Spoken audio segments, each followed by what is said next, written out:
Je vais revenir sur quelque chose pour lequel j'ai déjà fait une vidéo assez longue. Je vais essayer de la faire plus courte. Il faut bien connaître ce qu'est le problème islamique, ce qu'est l'islam, ce que sont les musulmans.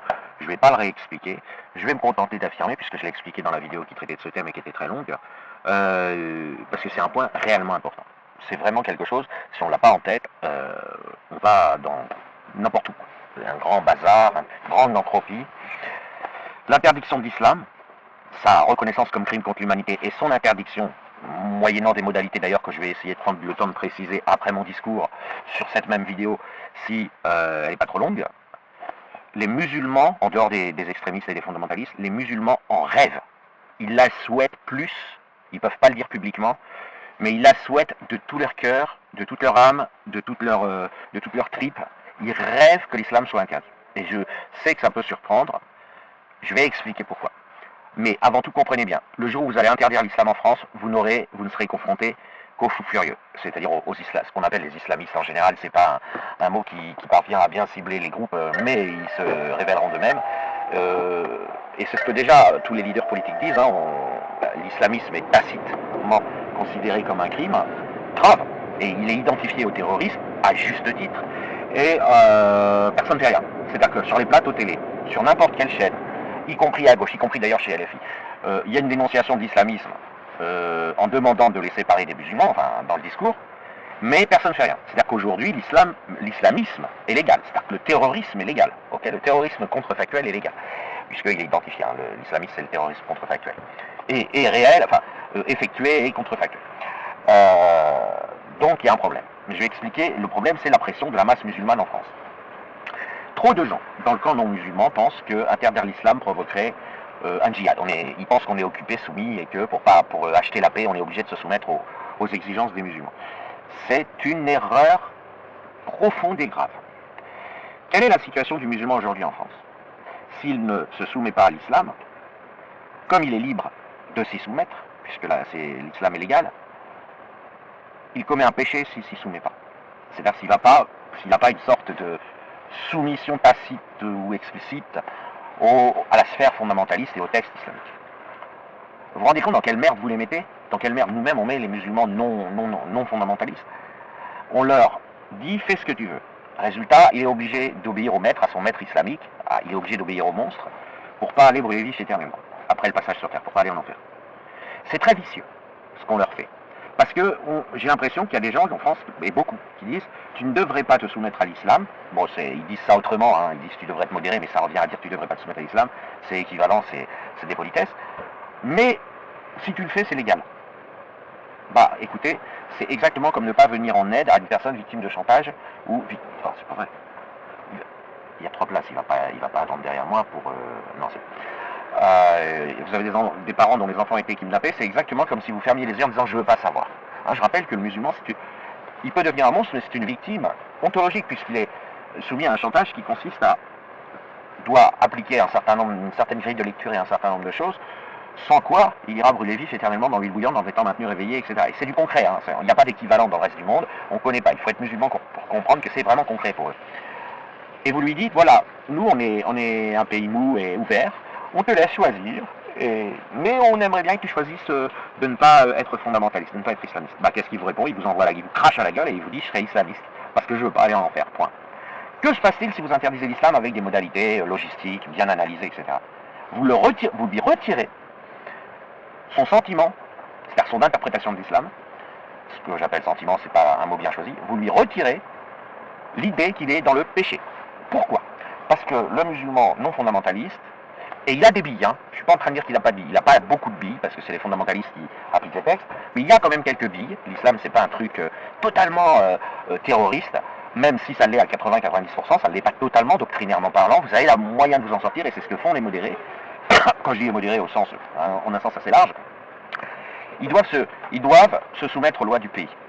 Okay, ils ne sont pas tous dans l'état d'esprit de se dire, si je me soumets aux lois d'un pays mécréant, je suis en infraction avec la sourate 9 et je pars en enfer.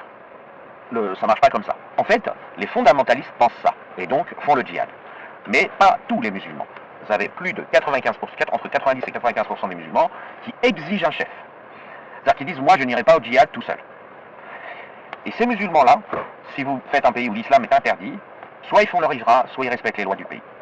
Et ce faisant, et j'insiste bien, ce faisant, ils ont le droit de ronchonner, de maugréer, de ne pas sourire, mais même du point de vue de l'islam, ils ne sont pas dans le péché. Okay. Ils rentrent en taquilla, d'ailleurs, mais en taquilla officielle. L'islam est interdit, donc je fais semblant de ne pas être musulman. Et en termes de comportement, ça revient à ne pas l'être, parce que on ne va pas aller lire dans les pensées, on s'en fout. Et donc, vous leur permettez de ne pas être dans le péché en interdisant l'islam. Parce que être hors la loi, en voulant appliquer l'islam alors que c'est interdit, c'est pas consensuel. C'est-à-dire que c'est pas, voilà, il n'y a pas l'islam de tous les musulmans modérés et de tous les fondamentalistes qui dit la même chose sur ce point. Vous avez 80 à 90% des modérés qui disent, bah, si l'islam est interdit, mon devoir c'est de m'en aller, mais j'ai le temps. Mais j'ai le temps, ok. Mais je ne vais pas rentrer en djihad. Le voile est interdit, la diffusion de la propagande islamique est interdite, donc je ne peux pas poster des vidéos d'influenceurs, d'influenceuses faisant la publicité de l'islam, même pas un clin d'œil, bon bah je le fais pas, et c'est tout. Et puis si je veux le faire, j'irai dans un autre pays. Mais surtout ce faisant, je mets pas de voile, je le fais pas, je vais au bowling, je sais pas, enfin je sors pas, mais je dors relativement bien parce que je ne suis pas dans le péché. Je prie Allah pour être sûr de ne pas me tromper en pensant que je ne suis pas dans le péché car j'obéis aux lois de mon pays. C'est aussi bête que ça. Et donc, vous leur retirez une épine du pied, et quelle épine? Vous leur retirez un problème. Parce que si vous laissez l'islam autorisé, ils sont obligés de l'appliquer. Et donc, ils sont obligés de détruire le pays, la France, comme ils ont détruit l'Angleterre, comme ils sont en train de détruire la Belgique, etc. Vous comprenez, les gens que vous voyez faire des discours énoncer l'islam, c'est pas forcément des fondamentalistes. Ce sont des gens qui répondent sincèrement à des questions sur la doctrine islamique. Et la doctrine islamique dit, si rien ne t'en empêche, tu dois te comporter islamiquement. Si rien ne t'en empêche au niveau légal et que si tu cours bien risque, tu dois te comporter islamiquement. Donc tu dois convertir tes voisins, tu dois faire la dawa, tu dois faire du prosélytisme, etc. Tu dois mettre la pression continuelle, tu dois dire à tes enfants de faire du prosélytisme dans la cour de l'école, de toute façon que tu leur dises ou pas ils le font, parce que tu leur as appris d'en faire. Tout ça, ils vont pas se retenir si c'est légal. C'est quand ça devient illégal qu'ils sont confrontés à une décision. Et si ça devient illégal, ils disent bah moi je le fais pas, parce que ça me mettrait hors la loi du pays France, et ce serait un péché. J'espère que c'est clair, ok. Donc il faut vraiment se sortir de la tête que les musulmans souhaitent voir... Évidemment, ils ne vont pas le dire en public, ce sera un péché de dire je souhaite que l'islam soit interdit. Ils peuvent pas vous le dire. Mais ils rêvent de tout leur cœur que l'islam soit interdit. Mais ils seront forcés de contester pour la forme. Mais ils rêvent de tout leur cœur, parce que ça leur ôte une épine du pied. Là, ils disent, ouais, il y a de l'islamophobie, mais en fait, c'est pas vraiment dans les lois, voilà, donc du coup, je mets un voile, du coup, je fais la dawa, etc. Et du coup, je pourris l'ambiance, je soumets les Français, j'exécute. Bon, là, exécuter la réaction de Charlie, c'est pas légal, mais c'est dans un continuum qui marche pas bien, vous voyez.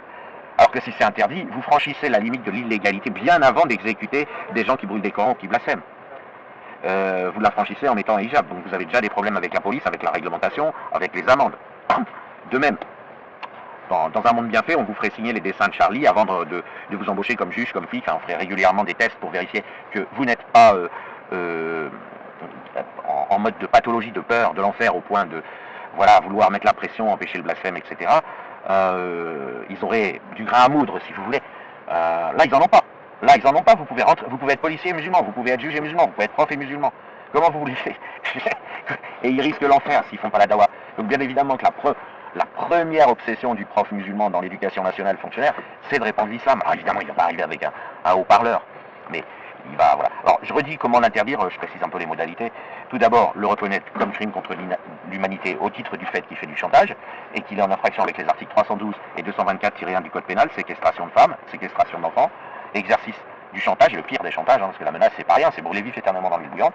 Donc ça nécessite une petite, mais c'est pas énorme, une petite révolution conceptuelle, parce que ce chantage, avec une torture prévue après le passage sur Terre, on ne l'a pas prévu dans la loi, faut le mettre, voilà. Tu ne peux plus dire à quelqu'un, donne-moi 10 000 €, sinon tu seras brûlé vif dans 3 siècles quand tu seras...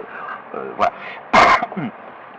Ensuite, interdiction de la publicité, législation soumet toute la littérature islamique et les activités publiques à la législation sur la pornographie, c'est interdiction au moins de 18 ans, donc mosquée interdite au moins de 18 ans, vidéo sur... et je parle des vidéos gentilles, interdites au moins de 18 ans, et des numéros verts, des amendes, des numéros verts affichés pour quiconque se retrouve contacté par quelqu'un qui dit qu'il devrait lire le Coran, etc. Coran bien sûr interdit, alors quand je dis interdit, interdit à la vente, mais c'est tout. Après, voilà, enfin tout ce qui, si vous voulez, on soumet l'islam à la double législation sur le tabac, l'alcool, publicité interdite, et sur la pornographie, et on considère comme un pédocrime, donc avec la même gravité qu'un parent qui viole son enfant, on le soumet à la même législation quand il lui dit qu'il va aller en enfer s'il n'est pas musulman, moyennant enquête. Bon, une fois que vous avez installé tout ça, après vous avez de toute façon des experts, c'est pas.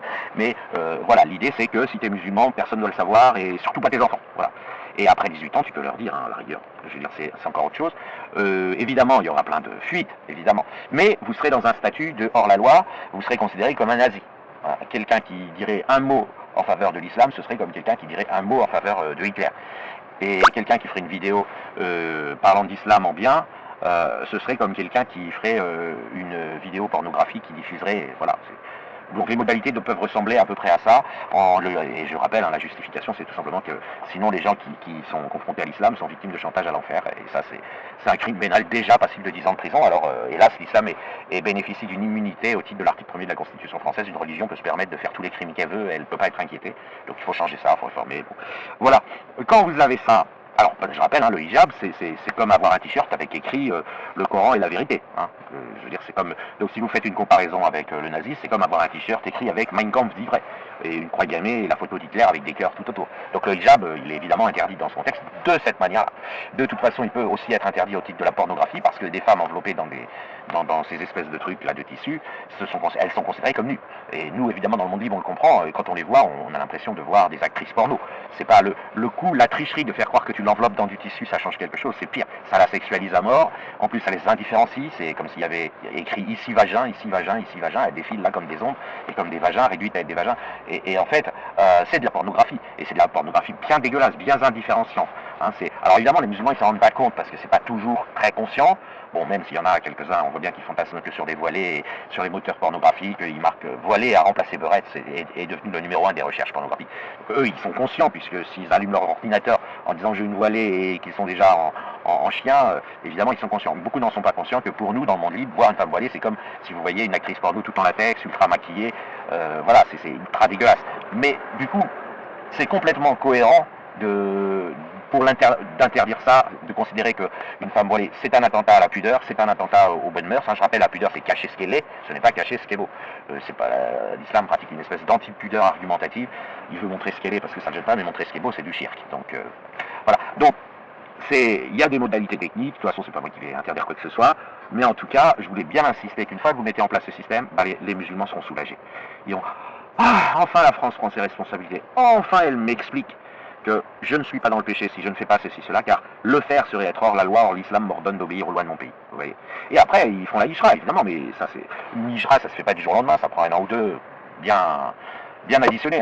C'est quand même pas simple. Ensuite, on peut mettre des aides au départ, etc. Mais l'important, si vous voulez, c'est la reconnaissance du chantage à l'enfer et la reconnaissance que les musulmans, plus que quiconque, veulent une interdiction de l'islam, mais ils ne peuvent pas l'avouer.